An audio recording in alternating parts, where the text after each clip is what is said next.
السلام علیکم، میں راحت شاہد اور ہم بنا رہے ہیں اسماء الحسنہ سیری۔ ہم پیئرڈ نیم بنا رہے تھے، السمیع بنایا تھا اور البصیر جل جلالہ انشاءاللہ آج بنائیں گے، اور ساتھ ساتھ اس کی ڈیپتھ میں اس کا مطلب جاننے کی کوشش بھی کریں گے۔ میں ہمیشہ کہتی ہوں آپ سے کہ کوشش کریں کہ جب بھی کیلیگرافی کرنے بیٹھیں باوضو ہو کر کریں، اور اللہ سبحانہ تعالیٰ سے دعا کریں کہ اللہ پاک ہم جو بھی یہ کام کر رہے ہیں اس کے ذریعے جو ہے آپ اپنی محبت ہمارے دل میں ڈال دیں، اور دل سے اللہ تعالیٰ کے علاوہ کوئی بھی جو غیر ہے اس کی محبت کو نکال دیں۔ مطلب یہ نہیں ہوتا کہ اس بات کا کہ ہم اور کسی سے محبت ہی نہ کریں، لیکن یہ کہ اللہ کی محبت جو ہے وہ ہر محبت پر حاوی ہونی چاہیے۔ بیک گراؤنڈس جیسے کہ میں بہت آسان سے ہی بناتی ہوں، میں نے سمپل براؤن کلر لیا اور گرین لیا، ٹھیک ہے۔ اوپر سے لائٹ گرین کو شروع کیا، نیچے سے پہلے براؤن کو آپ نے دیکھ لیا، بلینڈ کیا، پھر اوپر سے اس کو جو ہے لاتے میں نے گرین کو بلو میں اس میں براؤن میں مرج کر دیا۔ اب میں نے تھوڑا سا بلو کو اس میں مکس کیا گرین میں، اور اس سے تھوڑا سا ڈارک شیڈ اوپر کی طرف لے کے جاؤں گی۔ بس سمپل سے بیک گراؤنڈس بنائیں گے۔ ابھی ہمارا فوکس جو ہے وہ کیلیگرافی کی طرف ہے انشاءاللہ۔ اب ہم بیک گراؤنڈس کی طرف بھی آئیں گے۔ کچھ میں نے بیک گراؤنڈس تھوڑے سے بیچ میں سکھائے بھی ہیں، تھوڑے جدید، لیکن شروع میں کوشش کریں بیک گراؤنڈ سمپل ہی رکھیں۔ بیک گراؤنڈ سے زیادہ فوکس جو ہے وہ اپنا کیلیگرافی کی طرف رکھیں آپ۔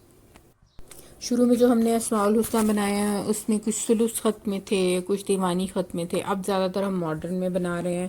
ماڈرن میں رولز نہیں ہوتے، میں نے آپ کو پہلے بھی بتایا، تو اب آپ دیکھتے جائیے گا کہ کس طرح ہم بنا رہے ہیں نام، اور ساتھ میں جو ہے میں آپ کو اس کی ڈیپتھ میں ہم تھوڑا جائیں گے، اس کے بارے میں جاننے کی کوشش کریں گے۔ جیسے میں نے آپ کو بتایا کہ آج ہم بنائیں گے البصیر جل جلالہ، مطلب تو آپ لوگوں کو ظاہر ہے سب کو پتہ ہی ہوگا، اس کا شارٹ مطلب تو سب کو پتہ ہی ہوتا ہے کہ سب کچھ دیکھنے والا، لیکن اس اسم کی جو ذرا ڈیٹیل میں تعریف ہیں وہ ایک تو یہ ہے کہ البصیر جل جلالہ وہ ذات ہے جو دیکھنے والی ہے اور جو تمام خفیہ باتوں کو جاننے والی ہے۔ دوسری تعریف، البصیر جل جلالہ وہ ذات ہے جو تمام مخلوقات کے احوال اور افعال کو جاننے والا ہے۔ اور تیسری بات، البصیر جل جلالہ وہ ذات ہے جو ہر چیز کا دیکھنے والا ہے، اگرچہ بہت باریک اور چھوٹی ہو۔ وہ رات کے وقت سخت چٹان میں رینگنے والی چونٹی کو بھی دیکھتا ہے، اور ساتوں زمینوں کے نیچے بھی اسی طرح دیکھتا ہے جیسے ساتوں آسمانوں کے اوپر دیکھتا ہے۔ یہ ہو گئی اس کی تعریف۔ تھوڑی ڈیٹیل میں جاتے ہیں۔ میں نے پینسل کے ساتھ، ڈبل پینسل کے ساتھ آپ نے دیکھا ابھی ڈرا کیا ہے۔ ڈبل پینسل کے ساتھ آپ نے سیکھنا نہیں ہے۔ آج کل میں نے دیکھا انٹرنیٹ پہ ٹرینڈ آیا ہوا ہے کہ calligraphy with double pencil. Double pencil آپ نے سیکھنا قلم اور پیپر پر ہے، ٹھیک ہے۔ جب آپ کو آ جائے تو اسی طرح جیسے میں نے ڈرا کیا، اس کا مقصد یہ ہوتا ہے کہ آپ کو میئرمنٹ کا پتہ چل جائے کہ کینوس کے اوپر جو ہے وہ ہم یہاں جائیں گے۔ اگر آپ ڈائریکٹ بناتے ہیں نا تو پھر کبھی غلطی ہوتی ہے، پھر اس کو مٹا کے کینوس گندا ہوتا ہے، بیک گراؤنڈ دوبارہ سے بنانا پڑتا ہے۔ تو اس کے لیے آپ پہلے سے پینسل سے ڈرا کر لیتے ہیں، ٹھیک ہے، ڈبل پینسل سے، اس کا مقصد یہ ہے۔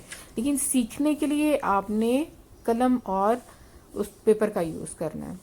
تو اور یہ آپ نے سیکھنے کے لیے، یہ کوئی مہنگی بھی نہیں ہے، 50 کا آپ کا انک آ جائے گا، 50 کا قلم پریکٹس کے لیے۔ تو آپ کو قلم پینسلز کی ضرورت ہی نہیں ہے کہ آپ اپنے ہاتھ کو خراب کریں اس کے لیے۔ کلرز یہ دیکھ لیں، اس میں ہم زیادہ کلرز یوز کریں۔ میں نے بلو، یلو، لائٹ گرین اور وائٹ کلرز لیے ہیں۔ اب میں سٹارٹ کروں گی، وہی بڑا سا الف لکھوں گی، اور پھر اس کے اندر ہی لام، جیسے ہم نے السمیع لکھا تھا اس سے ملتا جلتا ہی البصیر بھی انشاءاللہ لکھیں گے۔ تو دیکھتے جائیں، اور ساتھ ساتھ ہم بات کر رہے تھے البصیر جل جلالہ کی، ہم تعریف کی بات کر رہے تھے کہ اس کی کیا ہے۔ علامہ ابن قیم رحمۃ اللہ جو ہیں وہ ارشاد فرماتے ہیں، جس کا ترجمہ یہ ہے، اللہ تعالیٰ ایسے بصیر ہیں جو کہ کالی چونٹی کو سخت چٹان اور پتھر کے نیچے بھی چلتا ہوا دیکھتے ہیں، اور عذاب میں پوشیدہ غذائی نالیاں بھی ان کے سامنے ظاہر ہیں، اور رگوں کی سفیدی بھی ان کے لیے ظاہر و باہر ہے۔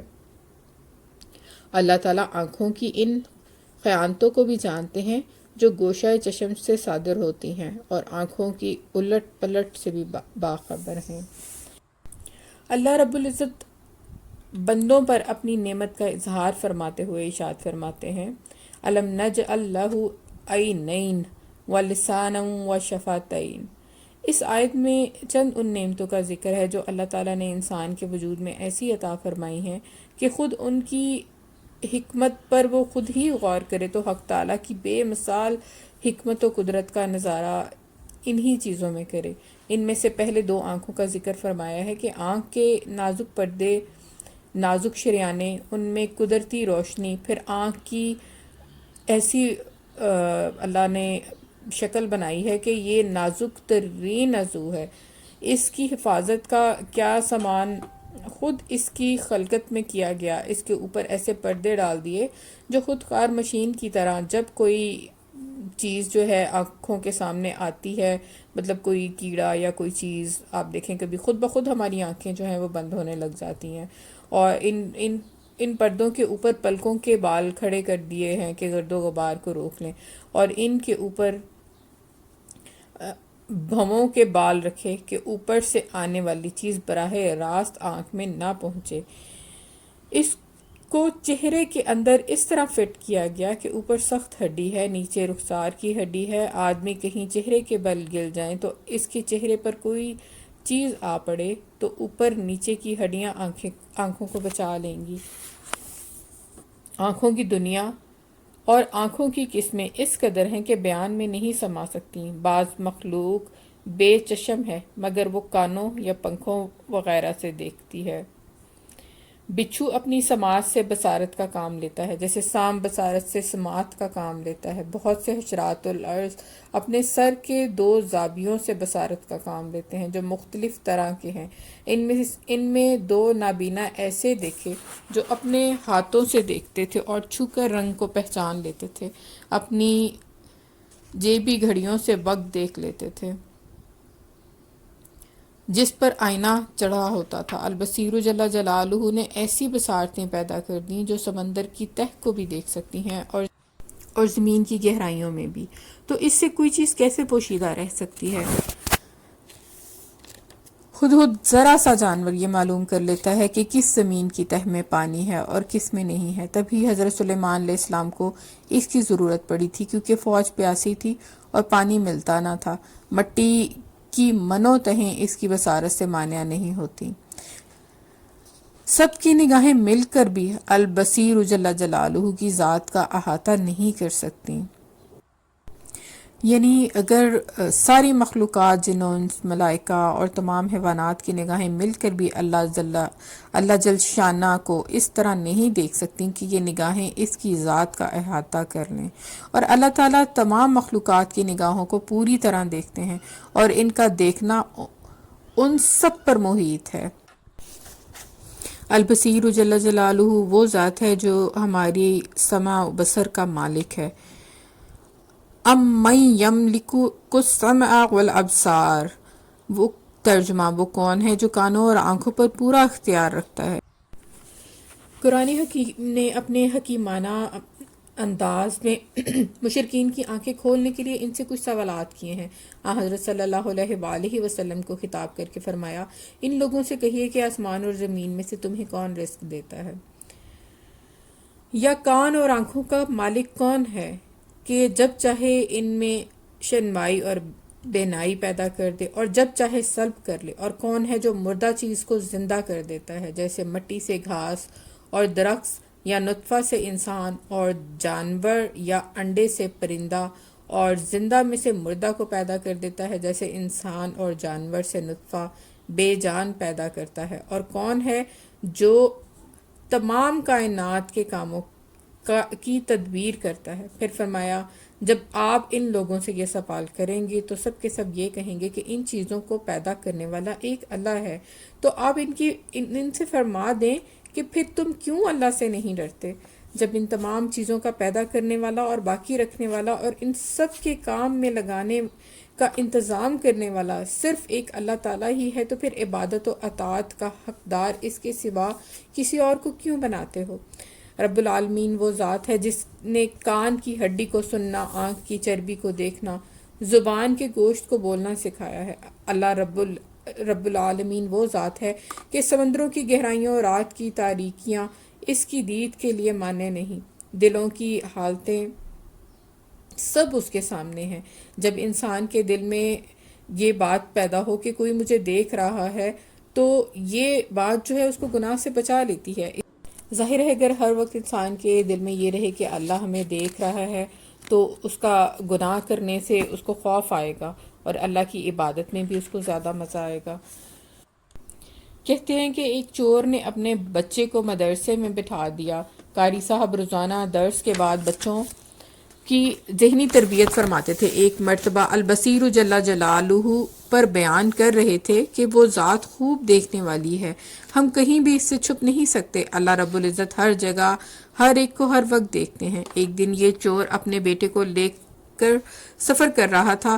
جب وہ انگور کے باغ کے قریب سے گزرے تو باپ کا دل للچایا اور اس نے چاہا کہ کچھ انگور کھاؤں، چنانچہ اس نے اپنے بیٹے کو ایک جانب کھڑا کیا اور کہا، بیٹا تم یہاں کھڑے ہو کر ادھر ادھر جھانکنا تاکہ کوئی آنے لگے تو پتہ چل جائے۔ جب وہ انگور توڑنے کے لیے گیا تو وہ بھی درخت کے قریب ہی پہنچا تھا کہ بچے نے شور مچا دیا، کہنے لگا، اب اے ابا جان کوئی ہمیں دیکھ رہا ہے۔ جب اس نے یہ کہا تو باپ ڈر کے پیچھے کی طرف بھاگا۔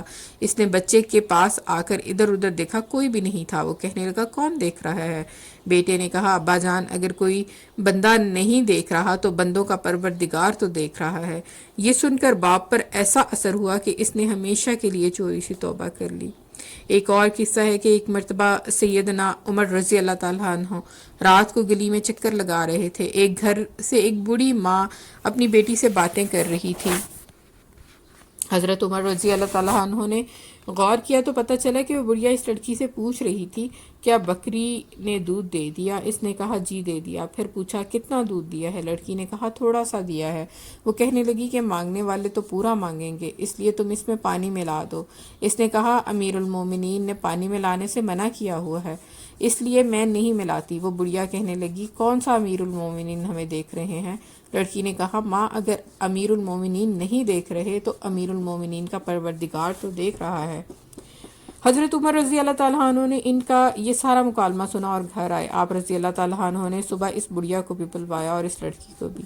اس کے بعد آپ نے اس لڑکی کے تقوی کی بنیاد پر اسے اپنی بہو کے طور پر پسند فرما لیا، چنانچہ آپ نے اس کا رشتہ مانگا اور وہ آپ کی بہو بن گئی۔ یہ وہی لڑکی تھی جو بعد میں حضرت عمر بن عبدالعزیز رحمۃ اللہ کی نانی بنی۔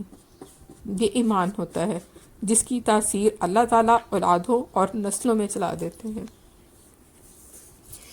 ایک اور واقعہ ہے کہ حضرت مولانا مفتی تقی عثمانی صاحب فرماتے ہیں، حکیم الامت حضرت مولانا اشرف علی تھانوی رحمۃ اللہ نے ایک مرتبہ سہارنپور سے کانپور جا رہے تھے کہ جب ریل میں سوار ہونے کے لیے اسٹیشن پہنچے تو محسوس کیا کہ ان کے ساتھ سفر مقررہ حد سے زیادہ ہے، جو ایک مسافر کو بک کرائے بغیر اپنے ساتھ لے جانے کی اجازت نہیں ہوتی۔ چنانچہ حضرت اس کھڑکی پر پہنچے جہاں سامان کا وزن کر کے زائد سامان کا کرایہ وصول کیا جاتا ہے تاکہ سامان بک کرا سکیں۔ کھڑکی پر ریلوے کا جو اہلکار موجود تھا وہ غیر مسلم ہونے کے باوجود حضرت مولانا رحمۃ اللہ کو جانتا تھا اور ان کی بڑی عزت کرتا تھا۔ جب حضرت رحمۃ اللہ نے سامان بک کرانے کی فرمائش کی تو اس نے کہا، مولانا رہنے بھی دیجئے، آپ کا کیا سامان کا کرایہ وصول کیا جائے؟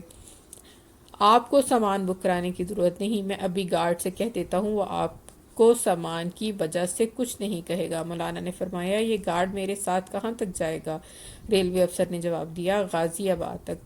پھر مولانا نے پوچھا، غازی آباد کے بعد کیا ہوگا؟ افسر نے کہا، یہ گارڈ دوسرے گارڈ سے بھی کہہ دے گا۔ مولانا نے پوچھا، دوسرا گارڈ کہاں تک جائے گا؟ افسر نے کہا، وہ کانپور تک آپ کے ساتھ جائے گا۔ مولانا نے پوچھا، پھر کانپور کے بعد کیا ہوگا؟ افسر نے کہا، کانپور کے بعد کیا ہونا ہے، وہاں تو آپ کا سفر ختم ہو جائے گا۔ حضرت رحمۃ اللہ نے فرمایا، نہیں، میرا سفر تو بہت لمبا ہے، کانپور پر ختم نہیں ہوگا، اس لمبے سفر کی انتہا تو آخرت میں ہوگی۔ یہ بتائیے کہ جب اللہ تعالیٰ مجھ سے پوچھے گا کہ تم نے اپنا سامان کرائے دیے بغیر کیوں اور کس طرح لے گئے، تو یہ گارڈ صاحبان میری کیا مدد کر سکیں گے؟ پھر مولانا نے ان کو سمجھایا کہ یہ ریل آپ کی یا گارڈ صاحب کی ملکیت نہیں ہے، اور جہاں تک مجھے معلوم ہے ریلوے کے محکمے کی طرف سے آپ کو، یہ گارڈ صاحب کو یہ اختیار نہیں دیا گیا کہ وہ جس مسافر کو چاہیں ٹکٹ کے بغیر یا اس سامان کے کرائے کے بغیر ریل میں سوار کر دیا کریں، لہٰذا آپ کی رعایت کا فائدہ اٹھا کر بغیر کرائے کے سامان بھی لے جاؤں تو یہ میرے دین کے لحاظ سے چوری میں داخل ہوگا، اور مجھے اللہ تعالیٰ کے سامنے اپنے گناہ کا جواب دینا پڑے گا، اور آپ کی رعایت مجھے بہت مہنگی پڑے گی، لہٰذا براہ کرم مجھ سے پورا کرایہ وصول کیجیے۔ ریلوے کا وہ اہلکار مولانا کو دیکھتا رہ گیا، پھر اس نے تسلیم کر لیا کہ بات آپ ہی کی درست ہے۔ اسی طرح کا ایک واقعہ حضرت مولانا مفتی محمد شفیع رحمۃ اللہ کے ساتھ بھی پیش آیا کہ وہ ایک مرتبہ ریل میں سوار ہونے کے لیے اسٹیشن پہنچے، لیکن دیکھا کہ جس درجے کا ٹکٹ لیا ہوا ہے اس میں تل دھرنے کی جگہ نہیں، گاڑی روانہ ہونے والی تھی، اور اتنا وقت بھی نہ تھا کہ جا کر ٹکٹ تبدیل کروا لیں، مجبوراً اوپر کے درجے کے ایک ڈبے میں سوار ہو گئے۔ خیال یہ تھا کہ ٹکٹ چیک کرنے والا آئے گا تو ٹکٹ تبدیل کرا لیں گے، لیکن اتفاق سے پورے راستے کوئی ٹکٹ چیک کرنے والا نہ آیا، یہاں تک کہ منزل آ گئی۔ منزل پر اتر کر وہ سیدھے ٹکٹ گھر پہنچے، وہاں جا کر معلومات کی تو دونوں درجوں کے کرائے میں کتنا فرق ہے، پھر اتنی قیمت ایک ٹکٹ وہاں سے خرید لیا اور وہیں پھاڑ کر پھینک دیا۔ ریلوے کے جس ہندو افسر نے ٹکٹ دیا تھا، جب اس نے دیکھا کہ انہوں نے ٹکٹ پھاڑ کر پھینک دیا تو اسے سخت حیرانی ہوئی، بلکہ ہو سکتا ہے کہ ان کی دماغی حالت پر بھی شبہ ہوا ہو، اس لیے اس نے باہر آ کر ان سے پوچھ گچھ شروع کر دی کہ آپ نے ٹکٹ کیوں پھاڑا۔ والد صاحب نے انہیں پورا واقعہ بتایا اور کہا کہ اوپر کے درجے میں سفر کرنے کی وجہ سے یہ پیسے میرے ذمے رہ گئے تھے، ٹکٹ خرید کر میں نے یہ پیسے ریلوے کو پہنچا دیے، اب یہ ٹکٹ بیکار تھا اس لیے پھاڑ دیا۔ وہ شخص کہنے لگا مگر آپ تو اسٹیشن سے نکل آئے تھے، اب آپ پر کون سے زائد مطالبہ کر سکتا ہے؟ والد صاحب رحمۃ اللہ نے جواب دیا کہ جی ہاں، انسانوں میں تو اب کوئی مطالبہ کرنے والا نہیں تھا، لیکن جس حقدار کا حق کا مطالبہ کرنے والا کوئی نہ ہو، اس کا مطالبہ اللہ تعالیٰ ضرور کرتے ہیں۔ مجھے ایک دن ان کو منہ دکھانا ہے، اس لیے یہ کام ضروری تھا۔ یہ دونوں واقعات قیام پاکستان سے پہلے اس دور کے ہیں جب برِ صغیر پر انگریزوں کی حکومت تھی، اور مسلمانوں کے دل میں اس حکومت کے خلاف جو نفرت تھی وہ محتاج بیان نہیں۔ چنانچہ ملک کو انگریزی حکومت کے آزاد کرانے کی تحریکیں شروع ہو چکی تھیں۔ خود حضرت مولانا تھانوی رحمۃ اللہ پر برملا اپنی اس خواہش کا اظہار فرما چکے تھے کہ مسلمانوں کی کوئی الگ حکومت ہونی چاہیے جس میں غیر مسلموں کے تسلط سے آزاد ہو کر شریعت کے مطابق اپنا کاروبار زندگی چلا سکیں، لیکن انگریز کی حکومت سے متنفر ہونے کے باوجود اس کے قائم کیے ہوئے محکمے سے تھوڑا سا بھی فائدہ بھی معاوضہ ادا کیے بغیر حاصل کرنا انہیں منظور نہ تھا۔ اس البصیر جل جلالہ کا دھیان ہی تقوی و عبادت کی بنیاد ہے، اور نماز میں اس کا دھیان جمانے کا ایک نسخہ یہ بھی ہے کہ انسان عبادت اس طرح کرے کہ اللہ تعالیٰ اس کو دیکھ رہا ہے۔ قیام میں سوچے کہ میں اللہ تعالیٰ کو دیکھ رہا ہوں، رکوع میں سوچے کہ اللہ تعالیٰ کو دیکھ رہا ہوں، یا یہ سوچے کہ اللہ تعالیٰ مجھے دیکھ رہے ہیں، یعنی البصیر جل جلالہ کا مراقبہ کرے اور اللہ جل جلالہ کا نام البصیر ہے، وہ مجھے دیکھ رہا ہے۔ قیام کی حالت میں بھی وہ مجھے دیکھ رہا ہے، سجدے کی حالت میں بھی وہ مجھے دیکھ رہا ہے۔ وہ ذات البصیر جل جلالہ ہے۔ جب کسی کو بصارت کے ساتھ ایمانی بصیرت بھی دیتی ہے تو دل کی آنکھ کھل جاتی ہے، اور ساری مخلوق کے پھیلے ہوئے دوسرے نقشے اسے چھوٹے اور بے حیثیت نظر آتے ہیں۔ اعمال خیر میں کامیابی اور گناہوں میں واقعی نقصان نظر آتا ہے۔ جب دل کھل جاتا ہے بصارت ایمانی یعنی بصیرت عطا ہونے سے، تو اللہ اکبر کہنے اور سننے میں اللہ تعالیٰ کے بہت بڑے ہونے کا وہ احساس ہوتا ہے جو پہلے نہیں ہوتا۔ پھر مخلوق کی نفی اور خود اپنی نفی کے دھیان سے مولائے کائنات کی بڑائی کا دھیان جمتا ہے۔ نمازوں اور ذکر میں اللہ تعالیٰ کی بڑائی کا وجدان نصیب ہوتا ہے۔ ابھی مزید ہم اس کے فوائد اور نصائح کے بارے میں بات کریں گے، اور تھوڑا سا میں پینٹنگ کے بارے میں آپ کو بتا دیتی ہوں۔ اس کے اوپر میں وائٹ سے اس کو تھوڑا گلو لک دے رہی ہوں، ٹھیک ہے، اور اسٹینسل سے آپ نے دیکھا ہے کارنر پر میں نے یلو کلر سے کلر لگایا اور پھر میں نے اس کو تھوڑا سا بلینڈ کر دیا. باقی ساتھ ساتھ آپ نے سارا کام دیکھا, یقیناً آپ کو سمجھ آ رہا ہوگا. اگر کچھ سمجھ نہ آئے تو آپ کمنٹس میں بھی پوچھ سکتے ہیں, کوئی بھی بات اگر پوچھنی ہو تو. اور ضروری نہیں ہے کہ آپ سیم ٹو سیم بنائیں, آپ بس ایسی بنائیں کہ ریڈیبل ہو. میں کلرز ہمیشہ بلینڈ کر کے ہی زیادہ یوز کرتی ہوں. آپ چاہیں تو آپ سنگل کلر سے بھی بنا سکتے ہیں. مطلب جیسے ایک کلر, ایک ورڈ پہ ایک کلر لگایا, جیسے الف پہ آپ نے بلو لگایا ہے تو آگے لام پہ لائٹ بلو لگا لیں سنگل, لیکن بلینڈ کر کے پہلے سے کلر رکھے ہوئے ہوں. سنگل کلر میں کیلیگرافی بنانا زیادہ آسان ہے, اس میں غلطیاں بھی اتنی نظر نہیں آ رہی ہوتی. تو ڈبل کلر میں آپ کو ایک آپ کا موڑ ہر چیز نظر آ رہی ہوتی ہے. تو چوائس از یورس, جیسے آپ نے بنانا ہو. لیکن یہ ہے کہ پریکٹس کریں, پریکٹس سے انشاءاللہ فلو بھی آ جائے گا. اور چیزیں یہ جو آج کل ہے نا اسٹوڈنٹس کو کہ راتوں رات ہم جو ہے وہ سیکھ جائیں کچھ چیزیں نہیں, بلکہ میں نے تو دیکھا ہے زندگی میں زیادہ تر ایسے ہی کام ہوتے ہیں جو پریکٹس سے آپ میں پرفیکشن آتی ہے. آپ ایسا نہیں ہو سکتا کہ آپ چاہے آج آپ نے ارادہ کیا ہے کام کرنے کا تو 2 دن بعد آپ اس میں پرفیکٹ ہوں.